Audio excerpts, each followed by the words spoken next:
Long time ago, I did not have an opportunity to get into university in the 5 public universities in Kenya. And at those moments in time, you only were going to succeed to the degree that you have a degree. And as fate will have it, I didn't have the opportunity to get one.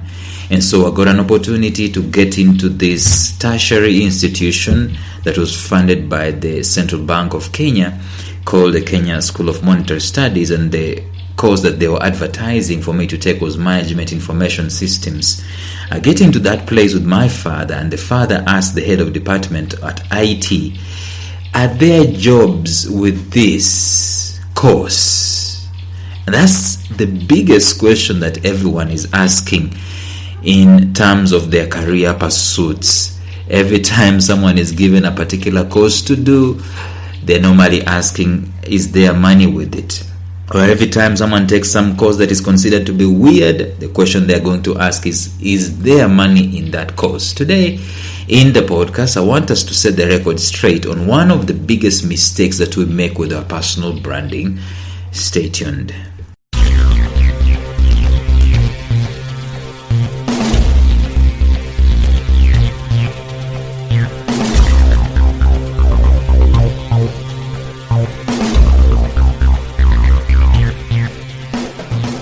Welcome to the Life Signatures podcast with Lawrence Namale. Lawrence is a life coach, author, and keynote speaker who loves to tackle different topics on purpose, productivity, and resilience. His mission in life is to awaken all your boundless possibilities available in you. Life Signatures podcast is dedicated to bring to reality every single person who knows that deep down in their gut, there's got to be more to life than this. And now, here is your host, Lawrence Namale.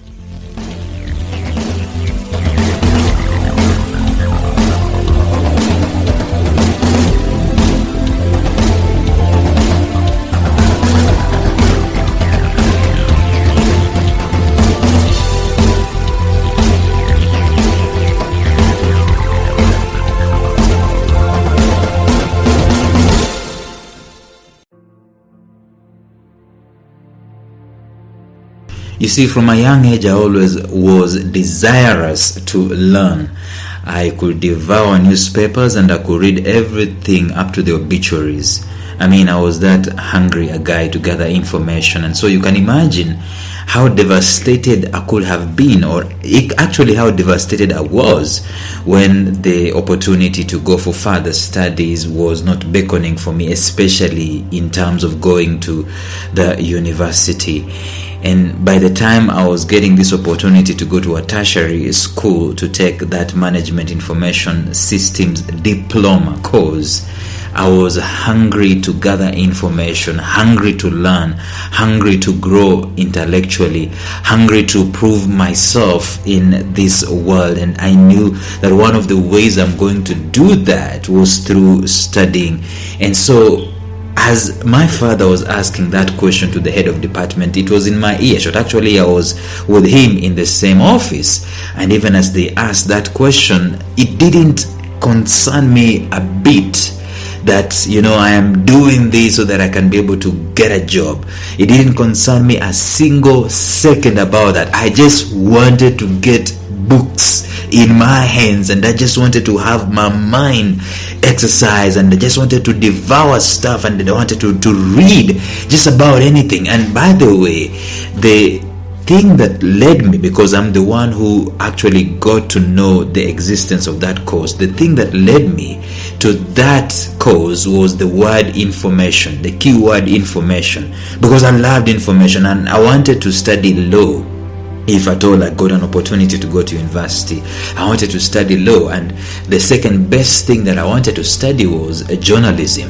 When those two things did not happen, the thing that I really wanted, the real thing that was a keyword operating like a magnet that was being attracted into my life was information. So when I saw management information, did not even think about computers. I had no clue about, that is what was going to be happening. I thought it was something to do with information, to do with journalism and so on. And so I went there very fast, only to find that it was computers and all that stuff. The thing is that I was hungry for that knowledge. I was hungry to gather myself and gain that particular knowledge. But long story short, I ended up doing a computer course instead of an information-oriented course, or instead of law. But I was not hungry for a job. I was not hungry to learn so that I can get employed. I was hungry to learn so that I can grow and mature and develop and become a practitioner in something. I wanted to have a name at something.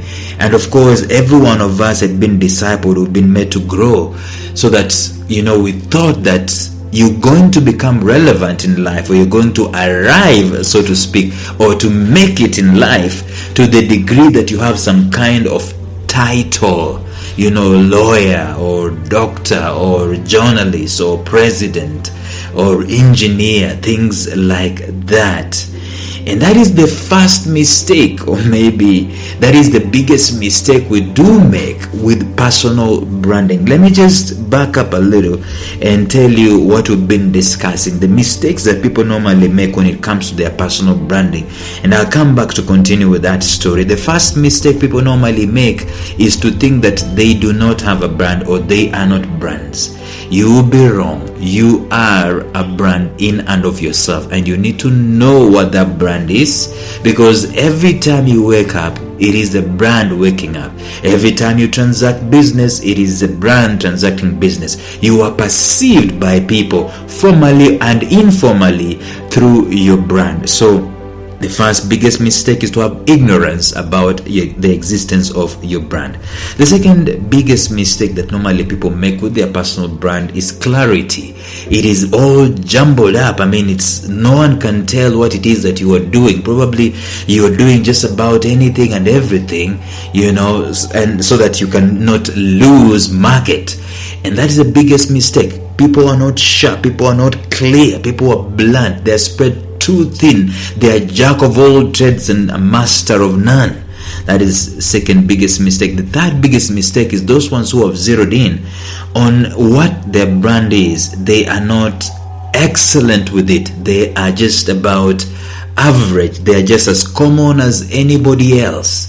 They are like, me too, I have a name. Me too, I have a logo. Me too, I have a mission. Me too, I have a vision. And that's just about it.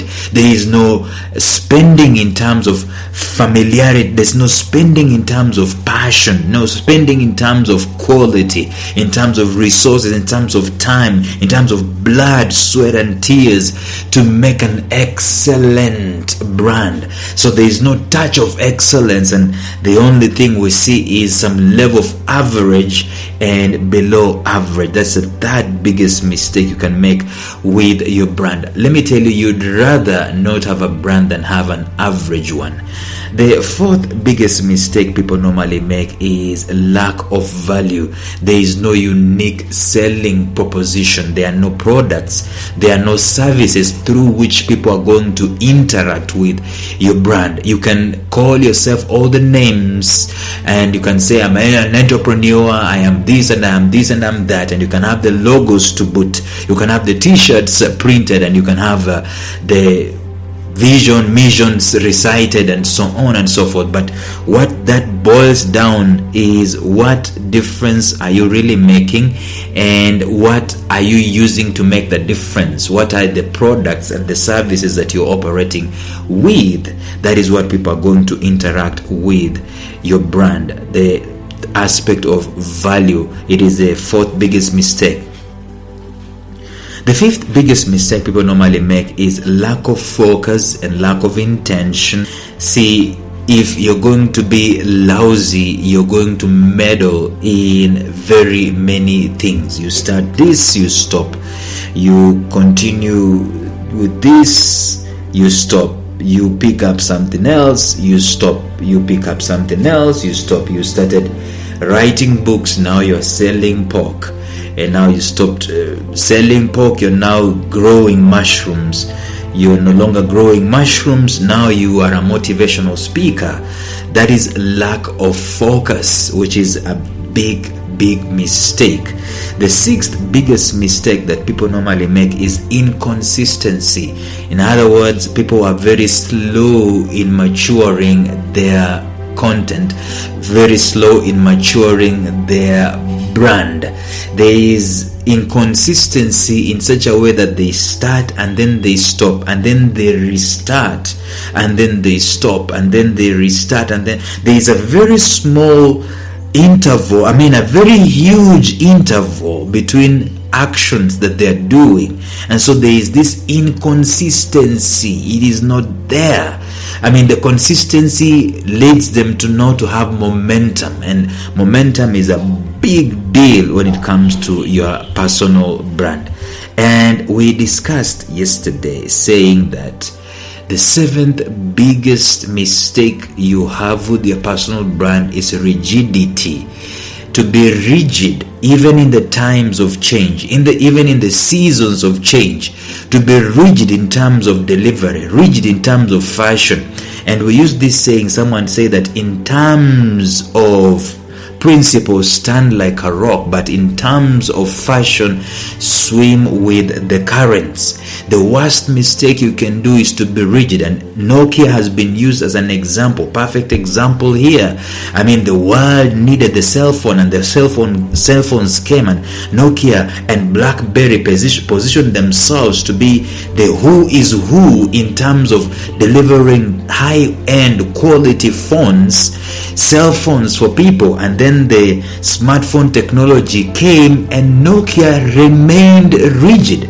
Some of their officers saying that no one wants to type on glass, making reference of people normally scrolling with their fingers on the phone, that people want the keypad and so on and so forth. And long story short, Nokia is non-existent. That was a big mistake. They failed to notice that change is the only constant in life. And today, I want to go back to my story and really bring out this aspect. The eighth biggest mistake people normally make with their personal brands is selfishness. Of course, I know they will tell you that the biggest radio station on the face of the earth is WeFM. What's in it for me? As in, people are transacting in this world wanting to know, what am I gaining? What am I getting? What am I taking home at the end of the day? And if that is going to be your main agenda in existence in life, especially when it comes to crafting your personal brand, you will start losing right there and then. Remember, I think it is Roosevelt who said that people don't care how much you know until they know how much you care.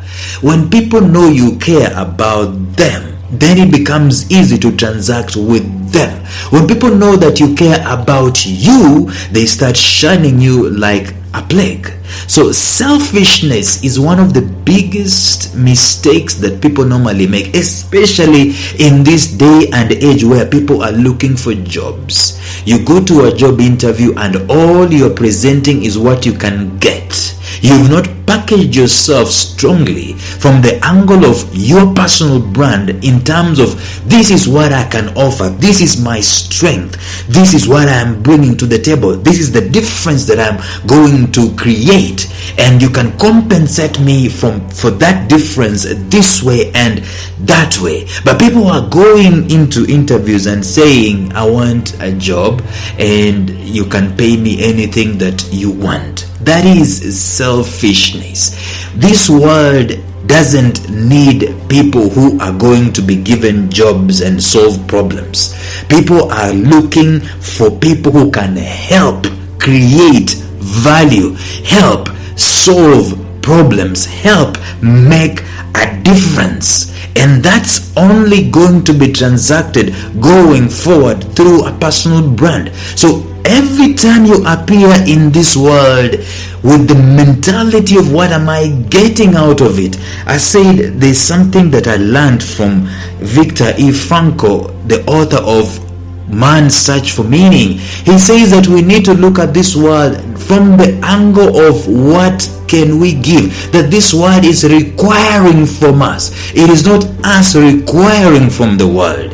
So whenever you're crafting your own personal brand, whenever you're crafting your personal brand, it is important that you look at it from the angle of what can you give, what is your offer. The problem is that people are normally having an ask without an offer.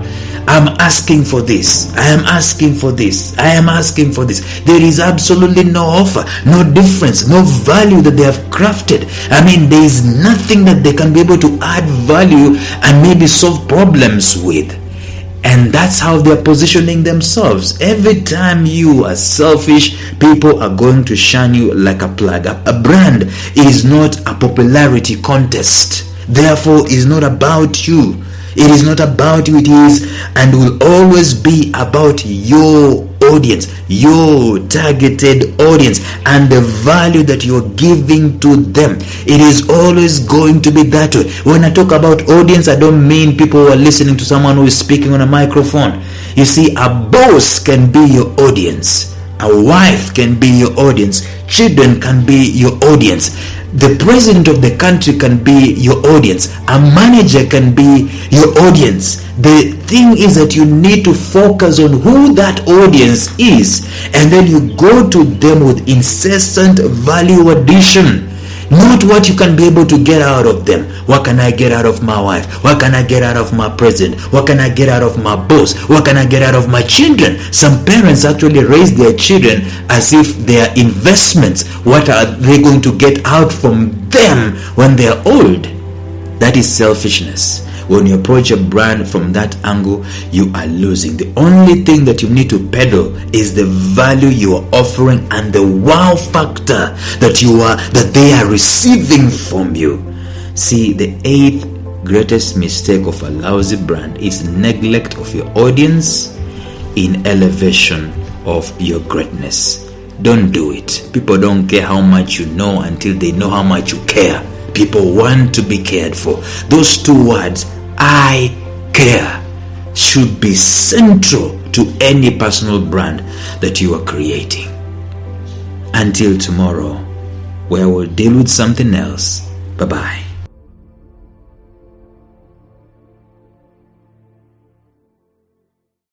A special shout out to my mentor Jeffrey Howard of Visionary Business University, found at mastermindmentor.com, who has graciously provided me with the soundtrack and the introductory track to this podcast. Thank you, Jeff.